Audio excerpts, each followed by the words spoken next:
This episode of the Golf Unfiltered podcast is brought to you by WorldwideGolfShops.com. Be sure to visit WorldwideGolfShops.com today to get some of the best deals on all the major brands in golf equipment and apparel. In fact, you'll probably find a lot of stuff that you'll hear from the brands that we have every week on our show. Once again, that's WorldwideGolfShops.com. You're listening to the Golf Unfiltered podcast, your source for in-depth interviews with the biggest names, brands, and personalities in golf. Our mission? To keep you informed and help you enjoy the game even more. And now, the owner and host of the Golf Unfiltered podcast, Adam Fonseca. Welcome back, ladies and gentlemen, to the Golf Unfiltered podcast. I am your host, as always, Adam from GolfUnfiltered.com. You can follow us all over social media at Golf Unfiltered. And you can send us an email, golfunfiltered@gmail.com. Hello to our friends over at thehackersparadise.com, and to those of you listening to this on the THP mobile app. Hello to our friends over at Cleveland and Srixon Golf as well. I had the chance to go out recently, played a little bit with the new CBX2 wedges, and went and played a round over at Cog Hill.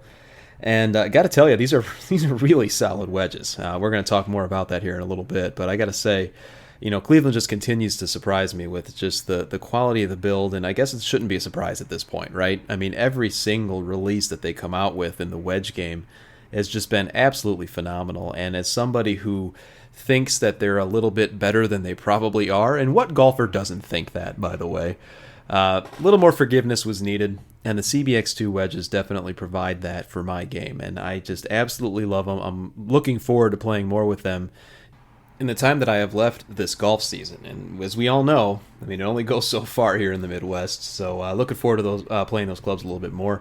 And we hope to have a full review on those clubs on the site in just a little while.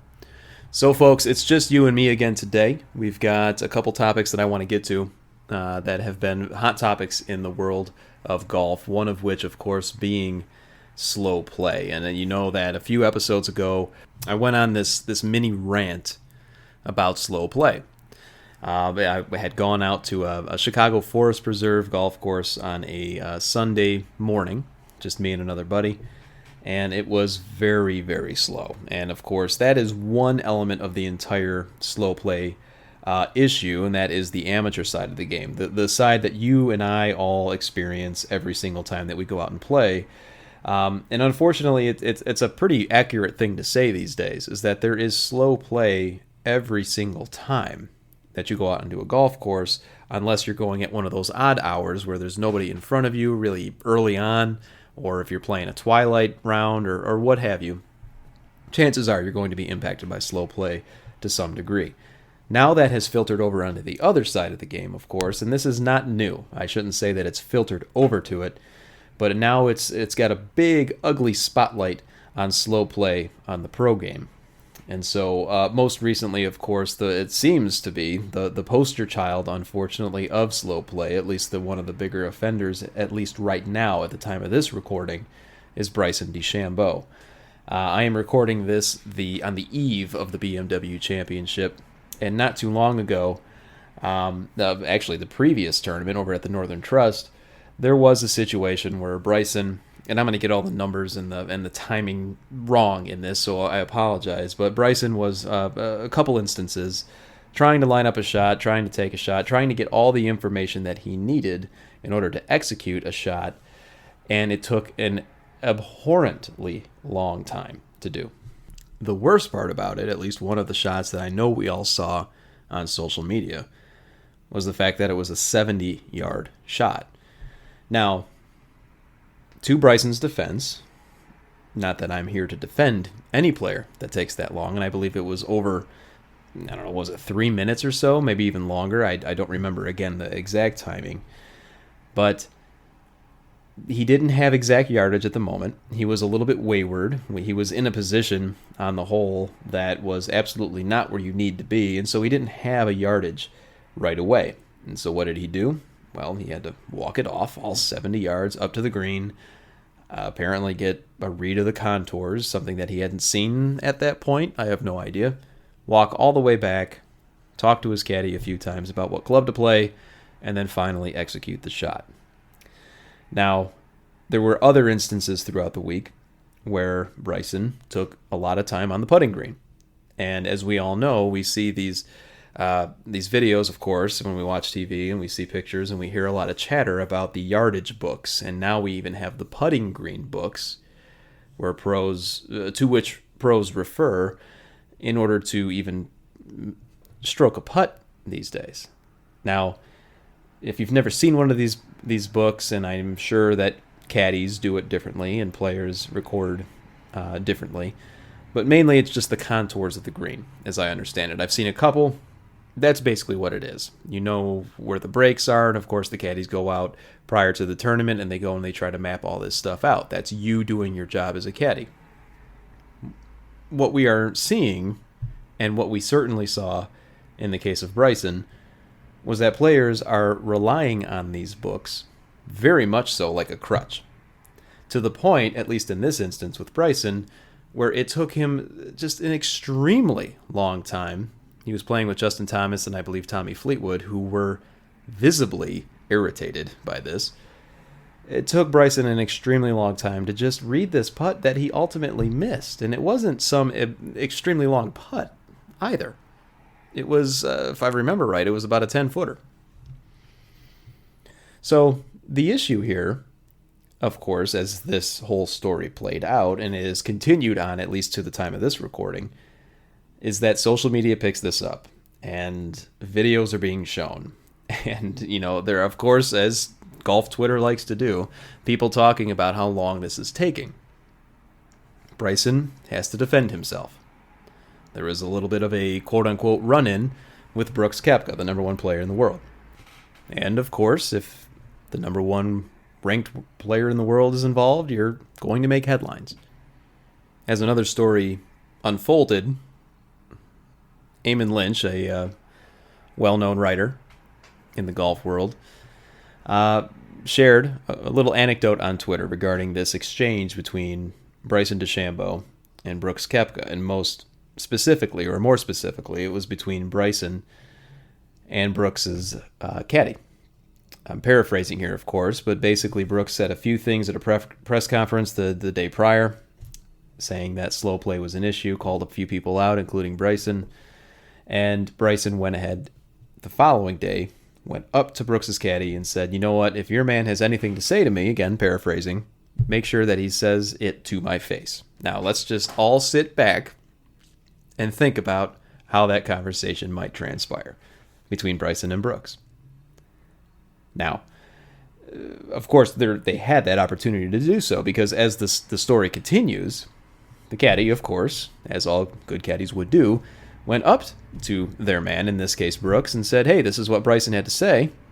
And Brooks doesn't seem like the type of guy that's going to shy away from a confrontation. I don't know about you. He doesn't seem like he's too scared, especially not scared of Bryson. Goes and talks to him. And, of course, as we all know, cooler heads prevailed in this case. And Bryson, actually a few days later, this week, made a joke about it and said, you know what, let's just be honest, Brooks would kick my ass. Well, yeah, that's true. I'd imagine that Brooks would kick many people's asses. I'm not going to start a fight with Brooks Koepka, especially over something like slow play. But what this does, of course, the whole big point of even bringing this up, is it paints the PGA Tour in this case, and professional golf, because this is not just reserved to the PGA Tour, in a very negative light. We all knew this, though. We all know who the slow players are in professional golf, especially on the men's side. There are names that we could certainly throw out here, and I'm not going to do so now because we all know the names. But is it right, quote unquote, to call out one player when it's happening in the moment?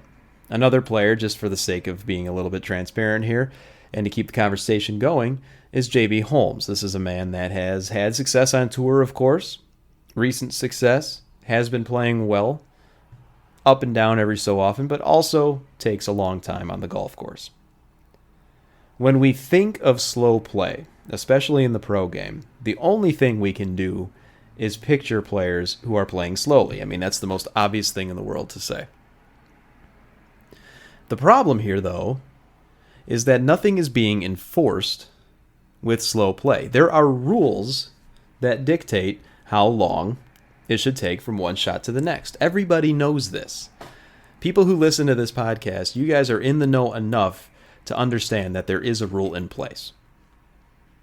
You also know that there's nothing being done about it.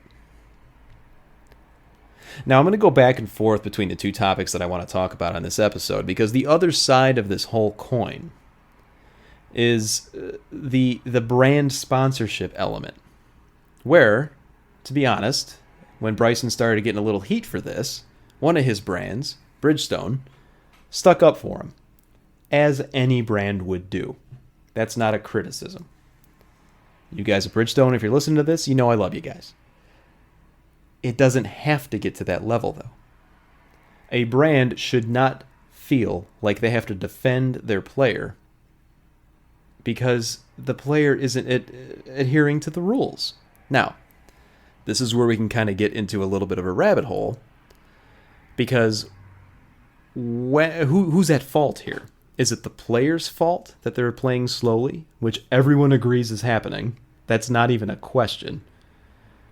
Or is it the PGA Tour's fault or the rules official's fault for not enforcing the rule? It feels like first of all, it's ridiculous that we even have to have this conversation, but it also feels like some just old-time philosophical question of what comes first. You know, it's not a chicken or the egg argument. But if you're going to have a rule, why don't you enforce the damn thing? That is something that I've not heard a good answer for. What's really interesting about this whole conversation, though, is that there have been attempts to offer some explanation as to why the rule hasn't been enforced. And of course, they're not going to word it that way.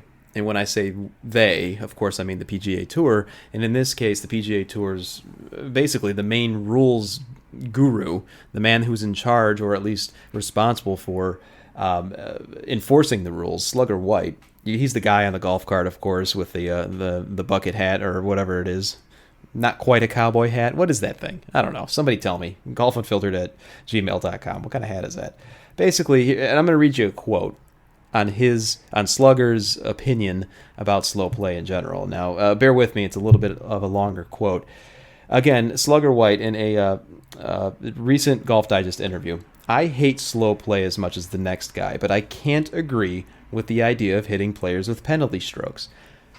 Why can't you agree to that? It's the rule. You have a rule to dictate how long it takes to hit a shot, any shot. But I digress. He goes on. Maybe it's because I was a player once, but I envision these horrible trickle-down effects. Here we go. Say there's a player who barely squeezes into the top 125 of the final FedEx Cup point standings because he made a couple of $1,000s more at a tournament than a player right behind him on the list. We already know where this is going, folks. We already know that, you know what, God, we want to feel sorry for the guy that, just needs to get into the what. We're going to be life-changing things here.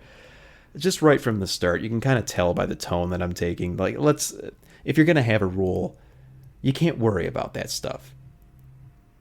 Does accountability not exist in pro golf? I mean, seriously. It's such a bad argument to say, well, it could ruin someone's life if we actually enforce the thing. Then why write the damn rule? That I don't understand. Anyway, he continues on with the analogy. Imagine if he'd been hit with a one-stroke penalty at a key moment because he was 2 seconds over his time. Say the penalty cost him $5,000.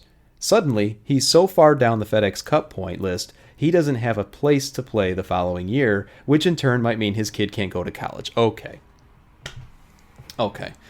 Do we really need to throw in the fact that we know people are playing for their livelihood? We know this is their career. We know that they have families that are affected by this. There are rules in place at every profession, anywhere in the world, in any industry.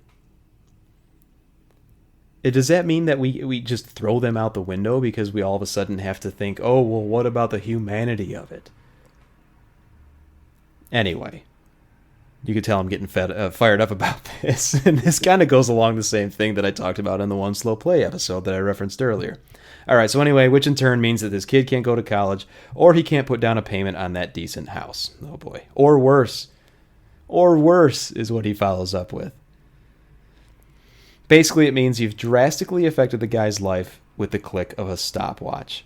I'm all for looking at fine structures, maybe increasing them, but determining his fate with a stopwatch, to me, is a little harsh. Again, the chief rules official of the PGA Tour, whose job it is to enforce the rules, has this opinion about actually enforcing the rules. Does that seem weird to anybody else?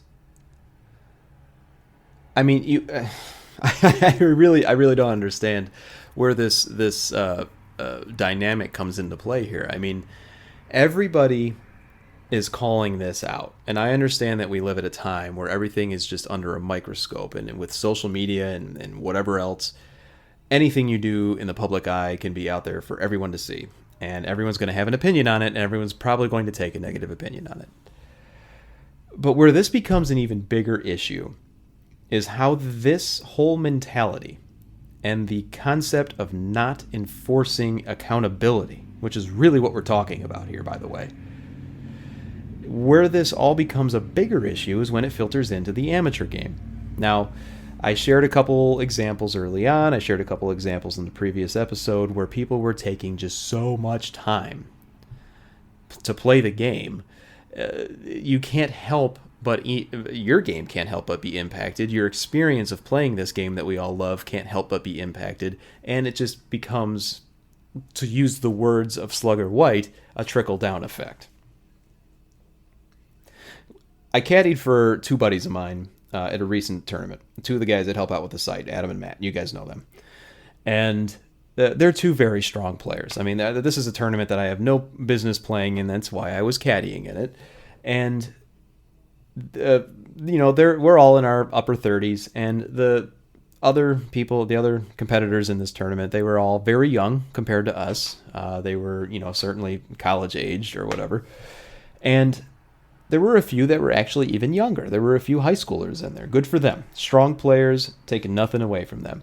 But the pace of play that these younger players, and I'm talking younger than 20 years old, the pace of play that they were showcasing was embarrassing.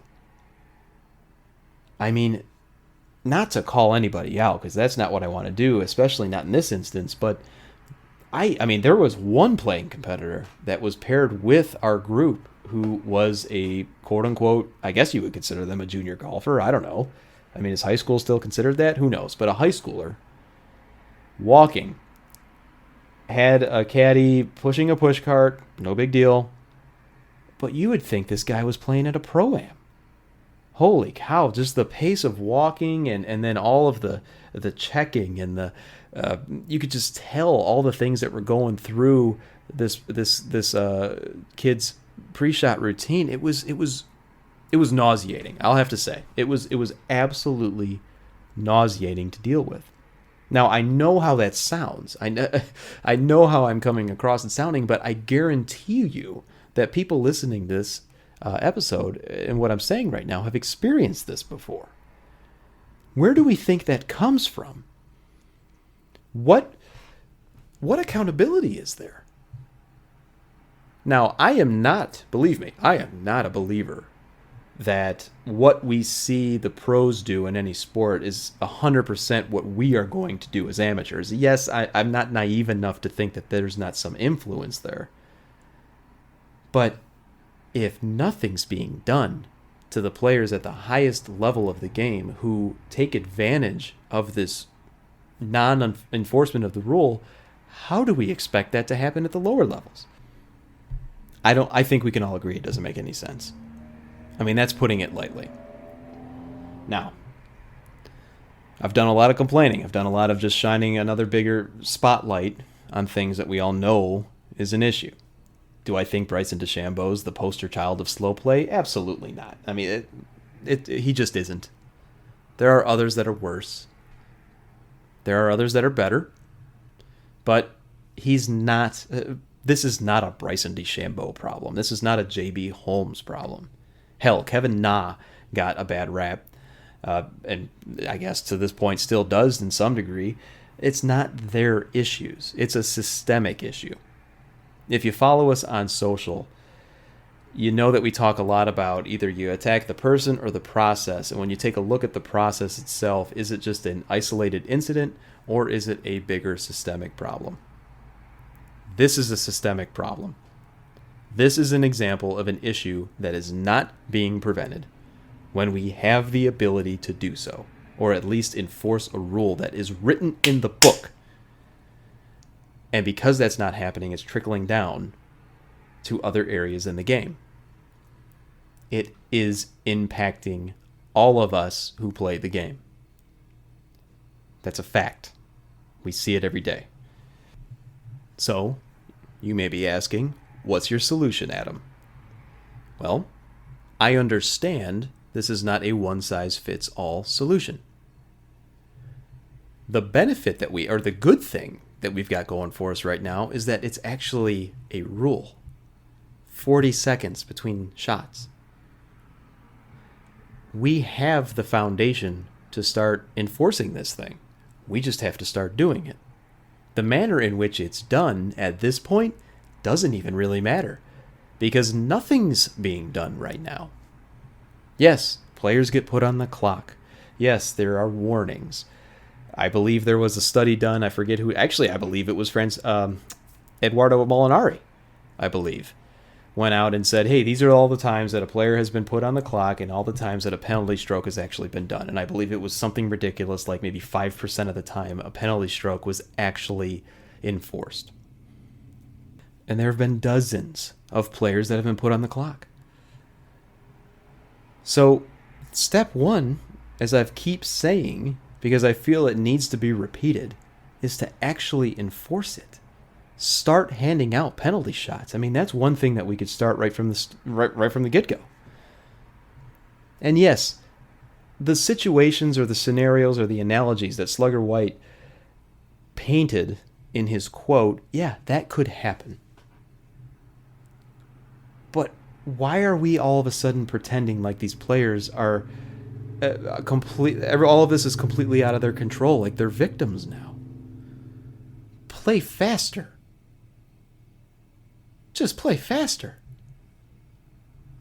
Now, in the case of Bryson, where I talked about he had to walk off the yardage because he was in a weird spot on the hole, he didn't have, probably anything written down, or nor his caddy about the angle they needed to take. Give the players rangefinders. I mean, for crying out loud, does it really matter? I know that there's a rule where you can, in some competitions, certainly not on the PGA Tour, you can use them without slope, the slope feature or whatever. Who cares? If it's going to speed things up, and we would have to pilot this, of course, because I know that the counter argument would be, well, if you give another piece of technology, they're going to triple check and quadruple check that yardage, that laser that they're firing. Yeah, that probably would happen. But in situations like the one that we just saw with Bryson, at least in that one shot, it's not going to help him on the putting green. That's a whole entirely different story. But if you need a yardage, just get the yardage. You still have to hit the shot. I have a rangefinder with slope myself. I'm not trying to say I'm a PGA Tour player by any means. Someone will call me out on that on Twitter. But, I mean, I still have to swing the club. And these guys are no different. They still have to hit the shot. So I think really the whole point of this, in the back and forth that we're seeing between whether it be media members or rules officials or players themselves, it's not just, look, think about all the other players that are slow. Well, that's just the worst response in the world. Are we kindergartners? Somebody gets called out for it, but they're going to go ahead and point fingers at everybody else that's doing it worse, quote unquote, than you? Just fess up to it. Good Lord. There is an accountability problem in professional golf right now. And that goes hand in hand with blaming others, trying to deflect the attention away from you when you're the one that messed up. And look, I get it. I know how I sound. But this is as a fan of the game, and if you're listening to this, I know you are too. This is so frustrating. I mean, this is something that, again, it is not only just on the pro side, it is trickling down to the amateur side, and it's impacting you and me. It's impacting those of us that want to go out to a golf course and play in a respectable amount of time, whatever that amount means to you. And I would bet that it's not 5 hours. In fact, I would bet it's probably under 4. If you had to pick the amount of time that you want to spend on a golf course to play a round of golf, 18 holes, regardless of yardage, regardless of difficulty of the course, 4 hours is probably the sweet spot. And it wouldn't be so upsetting to me if players were actually getting called out on it. I've said that a few times. That's all that really has to happen. That's all that has to happen. And then you can begin to fine-tune the rule. You can begin to fine-tune the enforcement of the rule, but you have to start doing it first in order to understand what doesn't work. You can't just sit back and say, oh, well, we might ruin somebody's life. You don't think these players knew what they're getting into when they started playing the game? You don't think that they could get, of all the ways that a player can get screwed over on a golf course, you don't think they know that this game is just a game of inches and bad breaks? Yeah, the counter argument is, well, why are we adding on top of that? Why would we, the ever-present or omnipresent rules officials, why would we take that away from them? Because it's your job. It's your job. The final thing I'll say about this is, again, going back to the brands who are defending their players. Again, I understand why you do it. It's not going to stop. That's just the way that life works, especially when it's a business and when marketing's involved. You have to do it. But brands have a responsibility here as well. They can help because they've got these players in their stable. They can help with this situation. They can, and I don't know how. I'm not saying I know how. I'm just saying that I'm aware, or I can see where there's an opportunity where these brands can help out with this. And not to just turn a blind eye or a defiant eye and say, well, do the same thing. Well, look at all the other players. Well, my guy's getting a bad rap. That's not the right response. How come people don't understand this? At the end of the day, we're all supporting the game that we love. There are players and there are brands that help support that game as well. But we all can play it, and we all should hold ourselves to a level of accountability that is at least respectable so that we can go out and enjoy it even more. And if we enjoy the game even more, we're going to buy more products, we're going to take a look at your brands even more, and hopefully buy more things.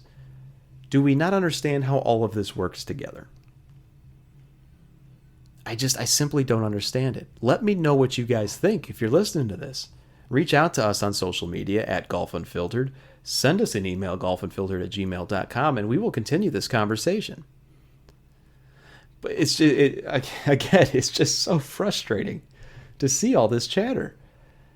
And to the point where players are now standing in front of podiums and defending themselves and feel like they have to. I mean, I honestly believe enforcement, making it well known, making it uniform, and making it consistent, regardless of how high profile a player that person is, we have the ability to police ourselves. And this is a sport that has always prided itself on being on the enforcement of rules on yourself. Let's start doing it again. Call it out when it happens. I know there are people who feel, well, the wrong thing to do is to shine a light on somebody who's doing it. That's not true. You have to call it out when it happens because that's the first step to understanding that a problem exists. You can't just sweep it under the rug. And somebody, if you know Slugger White, tell him he's got to have a better answer than that. It's his job. Anyway, I'm off my soapbox. Thank you for listening this week. We will be back again next week with another guest. We've got a few great guests lined up to talk about some new products that are coming out. And as always, if you like what we do here on the podcast, if you like discussions like this, if you like just these brain dumps that I do every so often, and of course, if you like the interviews that we do with the brands that come onto the show, go out to iTunes, go out to your podcast provider, and leave us a rating. That really helps us out. It helps boost our availability to other golfers, to other listeners who would be interested in this as well. Please share the podcast with your friends, with your foursome, with anyone who loves the game as much as we do and as much as you do, because you listen to this, obviously you love the game. And of course, if there are any brands that you would like us to feature on the show, we love talking to brands. We love learning a little bit more about the products that are coming out, the way that they can help your game, the way that they can boost the game in general. Shoot us an email. Again, it's golfunfiltered@gmail.com. Thanks so much for listening. We'll be back again next week. In the meantime, take care of yourselves and each other.